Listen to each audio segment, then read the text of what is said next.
Olá, meu nome é Kleber Mendonça Filho e eu escrevi e dirigi Som ao Redor, Aquários, Bacurau e fiz agora, está em lançamento agora, o Retratos Fantasmas, que é um tipo de viagem de som e de imagem por um passado de uma cidade que se chama Recife, mas que acho que qualquer um que mora em cidades no Brasil ou fora pode ou tem se identificado, né? Acho que é um filme muito sobre a passagem do tempo e a passagem do tempo através das pessoas e dos cinemas e do cinema. Tá aí uma coisa analógica.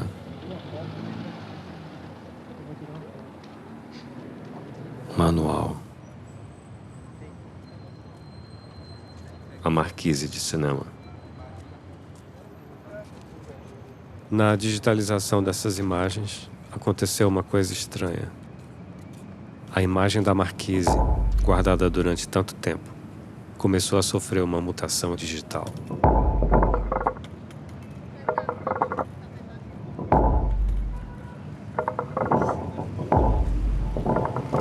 É como se o letreiro do moderno quisesse me falar alguma coisa.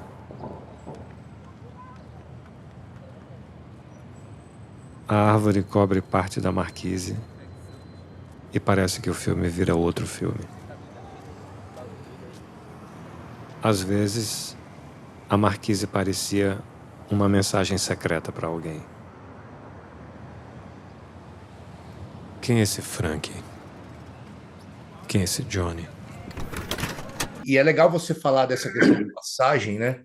Porque eu acho que fica muito claro que o teu filme ele fala de transformação, ele fala de memória, mas ele também é um filme sobre afeto, né? Você queria resgatar essa ideia do cinema enquanto experiência coletiva? Né? Eu pergunto isso porque hoje a gente vive esse momento, né? Para quem fazemos cinema, né? O cinema a gente vai ver no streaming, no sofá de casa, ou o cinema enquanto experiência coletiva resiste. O teu filme me parece que procura preencher esse vácuo aí no meio dessa discussão, né? É, eu, eu fui apresentado ao cinema como experiência coletiva, né? Eu tive a experiência pessoal de ter sido levado para todas aquelas salas que aparecem em Retratos Fantasmas quando eu era muito criança, criança pequena, nos anos 70, depois adolescente nos anos 80. E de fato, eu não acho que essa experiência morreu. Ela está sendo talvez desafiada, né, nesse momento agora, pós-pandemia, que bagunçou o comportamento humano em relação a espaços públicos, né, durante um bom tempo, durante quase 3 anos. E aí ficaram essas marcas e foi uma porta de entrada muito sortuda, eu diria, para o mercado de streaming, né? Porque com todo mundo em casa e não podendo sair, o streaming, eu acho que teve um desenvolvimento mais rápido do que teria naturalmente se a pandemia não tivesse acontecido. Então hoje a gente está retomando a nossa capacidade, eu diria até o nosso próprio desejo, né, de estar em salas de cinema. E tem sido difícil para o mercado no mundo inteiro, com raras exceções. Então, quando eu fiz o filme, claro, eu comecei a fazer o filme muito antes de uma pandemia. E, e eu acho que eu quis fazer o filme muito porque eu gosto de história, né? Eu gosto de tentar entender por que as coisas são do jeito que elas são. Não existe todo um desenvolvimento histórico, né, que meio que consegue explicar a maior parte das coisas, né? A maior parte das coisas que fazem parte da nossa vida. Eu acho que o Retratos Fantasmas ele veio desse desejo mesmo de visitar a história e entender como o cinema, que é entretenimento, que é produto, que é expressão artística, impactou a nossa vida, né? Nossa vida e a nossa vida nas cidades. Acho que o filme veio muito disso. Boa noite. Boa noite, tudo bom? E você trabalha com o quê? Eu trabalho com cinema. O cinema? Ah. O senhor já fez novela? Não, não fiz novela, não. O senhor é ator, né? Quero tirar uma foto depois, viu? E o filme estreia, né, nos cinemas em circuito comercial, né, depois de passar aí por uma exibição muito aplaudida em Gramado, por uma estreia, né, também mundial no Festival de Cannes desse ano. E o filme chega aqui no epicentro, digamos assim, de uma outra, eu nem diria revolução, mas é de uma outra discussão muito importante, que é a questão das cotas de tela, né? Eu Uhum. até fiz uma postagem, eu vi um lambe-lambe do teu filme na Rua Augusta, aqui em São Paulo. Aí eu coloquei ali: cinema é massa, cota de tela também é massa, né? E Isso. você não trata diretamente disso, evidentemente, no Retratos Fantasmas, mas creio eu que foi o destino, né? Algo fez com que o teu filme chegasse ao cinema nesse momento, né? Como é que você analisa a urgência da gente voltar a ter uma cota de tela? E ter cada vez mais, conseguir oferecer para o público os filmes brasileiros, que eu acho que é o principal problema, né? Eu dou aula de cinema, Hum. dou aula de jornalismo, meus alunos reclamam para mim: olha, professor, eu não consigo ver filme brasileiro, assim, eles trabalham o dia inteiro, eles vão à noite ver filme, não tem filme brasileiro, né? Como é que é isso para você? É interessante falar sobre conta de tela, porque tem muita gente jovem que precisa entender ainda o que significa, né? A conta de tela é um mecanismo que faz parte de, de qualquer país que se dá o respeito, no sentido de proteger o, o seu próprio produto, né? Você pode olhar para os sul-coreanos, né? Tão conhecidos ao redor do mundo com cinema de alta qualidade, com séries, né, de altíssima qualidade. Os franceses também usam cota de tela, que é uma proteção do próprio mercado para o produto daquele país, né? O Brasil sempre teve isso. E agora, no governo Temer, eles esqueceram de renovar a cota de tela, e no governo Bolsonaro a cota de tela foi simplesmente abandonada. Acredito eu que dentro desse pacote vira-lata de autodestruição, que veio exatamente da forma como esses governos olharam para o nosso país, né? E agora que a gente tem um governo que respeita o produto interno, a gente deve votar agora, 11 de setembro, no Senado, a volta da cota de tela, a volta da regulamentação da cota de tela. Então, isso é absolutamente natural. Qualquer país que produz audiovisual, um pouco como quem produz o agronegócio, quem produz a indústria automobilística, todas essas indústrias têm mecanismos de proteção, né? O audiovisual, claro, não seria diferente. Eu posso também dar um exemplo para ilustrar a importância da cota de tela. Em 2012, o Som ao Redor estava circulando internacionalmente. Ele passou o ano inteiro circulando internacionalmente, muitos festivais. E eu recebi uma ligação do Pedro Pinheiro, que era o programador Norte e Nordeste do Grupo Severiano Ribeiro. E ele disse, pernambucano, e, claro, tinha o trabalho de programação dele, de cinema comercial, mas ele também tinha uma sensibilidade para o produto brasileiro. E ele me ligou dizendo que precisava muito entender quando é que o Som ao Redor ia ser lançado, porque eles tinham que preencher a cota de tela até o final do ano. Então era bom ele já se programar, porque ele precisava preencher. Ele estava sendo fiscalmente responsável para a empresa dele, né? Mas ele estava utilizando a cota de tela como abertura de espaço para um filme pernambucano, um filme brasileiro. Então, é de extrema importância, e a gente precisa ficar em cima para ver que ela volte. E é interessante você falar dessa experiência. Eu tive uma experiência no passado também. Eu estava de férias na Europa com a minha esposa e a gente tinha visto o filme do Elvis na Holanda. E aí eu fui num cinema pequeno, charmoso. Eu falei: pô, eu quero ver um filme na França, né, em Paris. E eu tenho um problema que eu não falo francês, né? Minha esposa fala, então eu falei: pô, que merda, né? Vou ter que ver um filme em português ou em inglês na França, porque senão eu não vou conseguir entender. Porque lá os filmes não tem legenda, né? E tem que ser dublado, enfim. E aí eu quis ver o Top Gun 2, né? Que tinha acabado de lançar. E o filme não estava nos cinemas franceses. E aí eu comecei a perguntar para as pessoas ali no cinema, na bilheteria, e eles me explicaram, deram uma explicação assim: olha, o filme do Elvis ainda está fazendo sucesso, e aqui é só um filme dos Estados Unidos. Se aquele está fazendo sucesso, está enchendo a sala, ele vai continuar. E aí, quando ele começar a não encher, aí a gente troca. Eu achei aquilo curiosíssimo. A gente está falando de um filme do Tom Cruise, né? Do Top Gun, que foi um sucesso mundial. E mesmo assim, um filme desse não conseguiu ter uma inserção de imediato na França, né? É curioso esse movimento e a gente entender que isso acontece nos Estados Unidos, acontece na Europa, né? Não é algo que não existe por aí, né?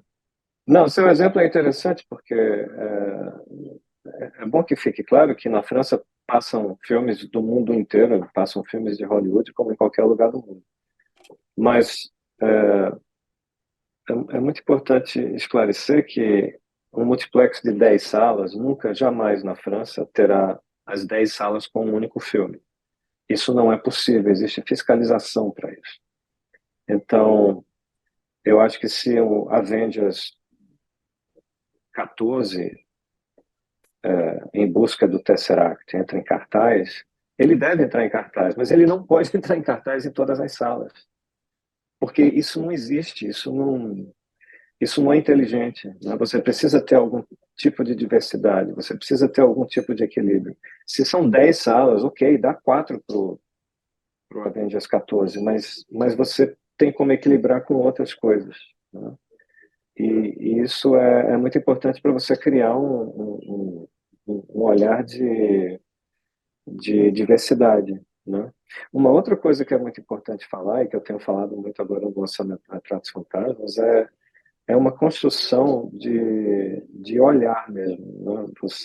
Você construir olhares a partir de projetos, porque o dinheiro para a produção ele é importante, o dinheiro para a distribuição é importante, mas se você não constrói salas que se dediquem a construir olhares, a construir público, né, a formar público, não é só para o cinema brasileiro, é formar um público que veja, que olhe para o cinema de uma maneira mais aberta, né? Porque o mercado já formou milhões e milhões e milhões de pessoas, né, que comem na mão do mercado exatamente o que o mercado quer, né? E isso, claro, é um pouco preocupante, né? Por exemplo, de jeito nenhum, eu não sou contra Barbie, né? Eu acho que sucessos como Barbie são incríveis, são sucessos fenomenais e que é uma coisa que pegou o mundo inteiro. Mas não é possível que um único filme tenha tomado 80% das salas, né? Eu acho que, inclusive, um sucesso como Barbie é muito bom para os outros filmes. Você vai ver Barbie, está lotado, você vai ver o filme do lado. Que pode ser americano, dinamarquês, brasileiro, do Recife, de São Paulo, não importa, né? Mas se você, mas se você vai ver Barbie, a sala que você queria está lotada, e a segunda opção é Barbie, e a terceira opção é Barbie, dublado, isso não é bom. Eu acho que é um movimento também de voltar a ocupar as salas, né? Que eu acho que é uma discussão interessante, né? Agora eu queria falar uma questão do Retratos Fantasmas, que para mim foi até uma grata surpresa, que foi a tua opção em montar o filme, né? Em entregar nas mãos do Matheus Farias, que para mim fez um dos melhores curtas brasileiros das últimas décadas, né? O Inabitável, que ganhou uma série de prêmios aí em festivais, tanto no Brasil quanto fora. E você tinha feito seus dois últimos filmes, você tinha editado com o Eduardo Serrano, né? O Aquários Isso, e o Bacurau. sim. E eu queria saber assim, o que te levou a uma nova direção, né? O que te levou a fazer esse convite ao Matheus, né? Bom, a gente já tinha feito vários trabalhos juntos, principalmente nós. Uma coisa que eu dou uma atenção muito grande no Jornal Internacional de Cinema são as nossas chamadas, né, nossos trailers. Eu acho que tem uma tendência em muitos festivais o trailer ser só uns gráficos com uma música eletrônica e acaba. E no Janela eu sempre quis fazer trailers de montagem. E eu encontrei em Matheus essa pessoa que tem esse sabor muito especial pela montagem, né? Que é pela colagem que une diversas imagens e que tem um sentido geral no todo. Obviamente, a gente está falando de montagem, então eu tenho a sorte de trabalhar com dois montadores que são incríveis, né? Cada um do seu jeito. Eduardo Serrano, que fez Aquários e Bacurau. No Bacurau, ele trabalhou comigo e com Juliano. E, e Matheus, que a gente já vinha trabalhando junto, e eu achei que seria muito interessante partir para esse projeto do Retratos Fantasmas com ele. Mas esse projeto ele começou lá atrás. Eu acho que na época eu estava inclusive trabalhando com o Edu no. Eu acho que no Aquários a gente já estava trabalhando. Então, eu gosto. É uma sensação muito boa de você ter dois projetos totalmente diferentes acontecendo simultaneamente, né? A questão é que o tempo de um é esse e o tempo do outro é esse. Então, passam-se anos e você ainda está trabalhando naquele outro. Então, a sua pergunta ela é muito justa, mas para entender como aconteceu é uma questão de paralelismos e de tempos totalmente distintos, né? Porque Retratos Fantasmas é lançado em 2023, Aquários é lançado em 2016 e ainda teve o Bacurau que foi filmado e montado em 2018 e 2019 e lançado em 2019. Então, os tempos dos projetos são muito imprevisíveis, né? Ainda mais um filme de arquivo desse, um arquivo, inclusive.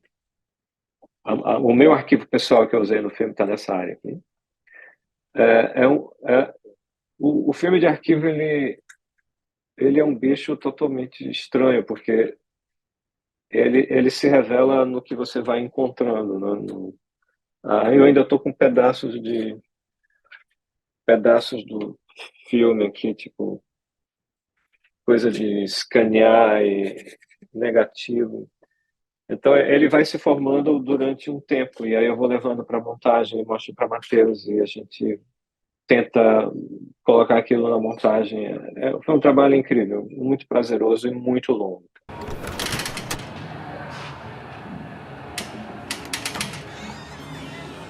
Tem Deus Cruzeiro?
E você tem planos de continuar se dedicando a esse cinema de arquivo, que, como você falou, eu acho que até é um ponto fora aí da curva do que você vinha fazendo, né? E para mim foi particularmente até uma grata surpresa, assim. Eu tive um estranhamento quando eu vi o primeiro trailer. Eu falei assim, uai, o que o Kleber quer com esse filme, né? E para mim, eu gosto do teu documentário, do teu primeiro filme, mas para mim foi uma surpresa, né? Porque você mergulhou no teu acervo pessoal, mas eu acho, aqui, claro, né? Não seria antiético, não vou citar nomes, mas eu acho que você conseguiu dosar muito bem o teu ego ali, né? Eu acho que você entendeu que você não era o protagonismo do teu próprio arquivo, né? E eu acho que isso para mim é muito bonito. A gente tem uma escola no Brasil que geralmente é o contrário, né? É o diretor que às vezes ele se confunde, ele acha que ele é mais importante do que a história. Eu acho que você teve essa humildade muito importante, né? De dividir o filme naquelas fases e perceber que tem coisas muito maiores, né? Pois é, é bom ver isso porque tem algumas reações ao filme que eu acho que são tendem a ser um pouco ingênuas, eu acho, porque acham que eu sou muito narciso no filme. Na verdade, eu tô fazendo um relato de uma série de observações que tem a minha voz, mas eu acho que talvez venha de observadores e de pessoas que talvez não estão acostumadas a ver filmes meio artesanato, né, feitos à mão, né? Vêm só aqueles filmes que são embalados a vácuo, né, numa indústria que realmente parece que não foram feitos por ninguém, mas foram feitos no aplicativo ou por inteligência artificial. Mas eu acho que esse filme ele sempre seria muito pessoal, porque eu achei natural colocar minha voz e comentar essas coisas que eu achei, essas imagens que eu achei, na cidade onde eu moro, no apartamento onde eu vivi. E eu gosto muito da experiência do filme de imagens encontradas, né? E eu tô sim trabalhando num próximo filme. E esse filme vai de muita coisa que eu filmei da mesma maneira que eu filmei o Retrato Fantasma. Eu filmei nos anos 90 no Recife, e foi um momento muito forte para mim, né? São meus anos de formação, eu tinha acabado de me formar, e estava acontecendo algo muito especial no Recife, que era o mangue, né? Então, não é exatamente um filme sobre o mangue, o movimento mangue, mas é um filme sobre a cidade naquela época, né? E mais uma vez eu filmei muita coisa, né? Em vários formatos, Super 8 VHS, Betacam, fotografei muita coisa.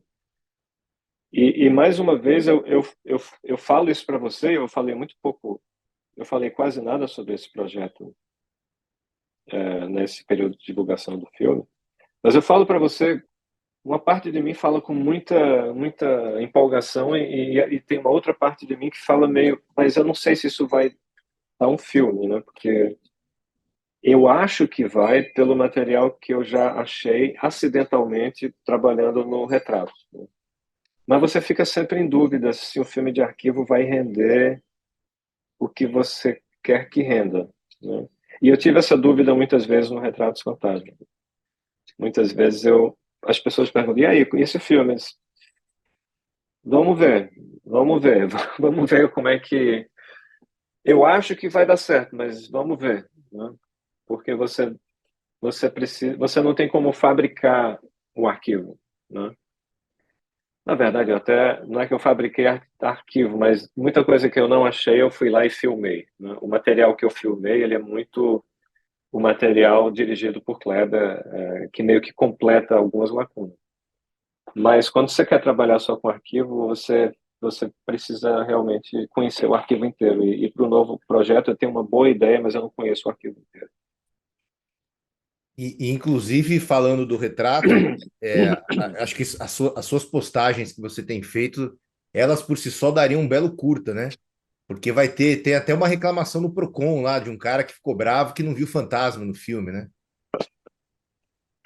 Poxa, tá cheio de fantasma o filme, pô. Não é tipo Ghostbusters, né? Aquelas luzes. Mas eu acho que tem os fantasmas. Tem fantasma no filme. Várias pessoas, inclusive, vieram me defender. Não, tem fantasma sim, tem pelo menos três.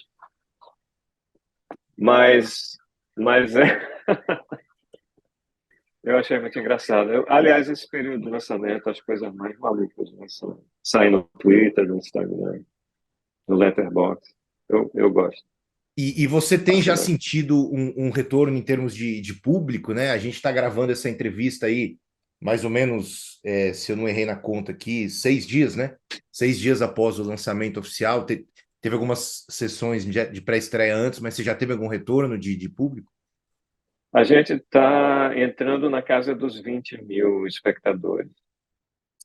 E eu acho que é uma coisa muito boa e, ao mesmo tempo, eu acho que mostra algumas questões relacionadas à volta das pessoas ao cinema. Eu acho que o trabalho de divulgação da Vitrine foi impecável. Estou muito feliz com, mais uma vez, esse é o quinto filme que eu trabalho com a Vitrine Filmes, de Silvia Cruz e de Felipe Lopes, é uma equipe fantástica.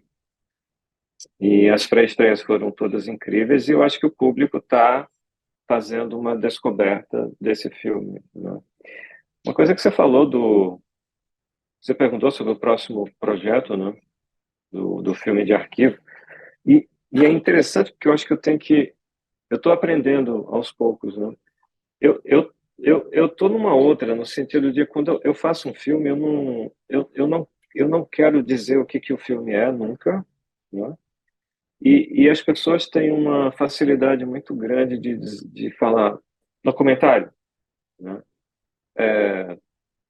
Drama, Bacurau, western, né? E eu não sei, eu não gosto de definir com tanta clareza o que os filmes são. Para mim isso não importa, né? E eu acho que inevitavelmente o Retratos Fantasmas chegou com essa coisa de ser documentário, né? Aos poucos as pessoas veem o filme e dizem, mas é um documentário meio um pouco estranho, né? Eu disse, sim, eu acho que é um documentário um pouco estranho. Então, eu sempre tratei ele como filme, né? Mas esse rótulo do documentário, e obviamente eu não tenho nada contra documentário, mas as pessoas falam de uma maneira com muita certeza antes de ver o filme que é um documentário, porque vira um trailer. Então, isso para mim é muito curioso também, é como se fosse uma curva de aprendizado, né? Você como realizador entender o que o seu filme é. Não, e você tem até uma frase ali provocativa, eu não lembro se ela tá no trailer ou não, né? Que o documentário é a melhor ficção, né? E que acho que em uma das peças Tá? da vitrine eles trabalharam essa frase também, né? Os filmes de ficção são os melhores É, os filmes documentários, de ficção são os melhores documentários, ao contrário. né? E você mencionou a vitrine, uma coisa que eu achei muito bacana, eu tenho acompanhado também no Insta deles, é todo aquele trabalho de envolver os artistas de vários locais do Brasil em criar Sim. pôsteres alternativos, cartazes alternativos para o filme, né? Isso também é uma maneira do filme abraçar aí as pessoas, né? De chegar nas pessoas, né? Isso partiu de você, partiu deles? De quem foi essa ideia? Não, não, essa ideia específica foi da equipe da Vitrine, se eu não me engano, de Silvia, mas veio da Vitrine. Eu achei sensacional a ideia. Eu acho que esse filme, inclusive os relatos ficam surgindo, né, de sessões onde o filme é aplaudido, tipo Itaú Augusta, Multiplex em Minas. As pessoas têm abraçado o filme de uma maneira muito emotiva, né? E eu acho que essa ideia dos artistas reinterpretarem o filme, ela pega exatamente nessa questão da identificação, né? Você pode nunca ter vindo no Recife, mas a lógica das cidades é muito parecida, né? Você pode adaptar para Niterói, Belo Horizonte, São Paulo, Porto Alegre. O filme passou em Munique em junho. Tive longas conversas com gente de Munique falando da, da sala de cinema em Munique ao longo das décadas, enfim. E eu acho que os artistas, eles e elas fizeram trabalhos que me interessam muito. E coisas que eu nunca teria imaginado, né? Por exemplo, tem uma arte de Chico, de João Pessoa. São duas meninas se divertindo pra caralho, assim, se divertindo vendo um filme. Muito, muito boa aquela imagem, né? De Fortaleza que citam um evento histórico, né, do centro de Fortaleza quando um cinema pegou fogo nos anos 20. E tem uma pianista negra na Praça do Ferreiro. Aquela paisagem de São Paulo com as marquises do passado, né, o Marabá, o Biju. Muita coisa boa surgiu desse projeto. E me interessa muito o filme gerar outras coisas, né, outras ideias, né? Às vezes é um grupo de amigos na porta do cinema conversando sobre o filme que acabaram de ver. Às vezes é um artista que faz alguma coisa, que rabisca alguma coisa e posta no Instagram. Eu acho tudo isso muito, muito fascinante.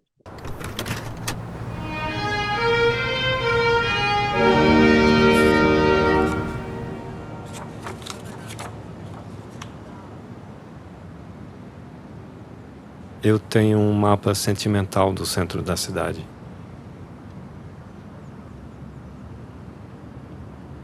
Separado pelo rio Capibaribe sujo e marcado por ruas e cinemas.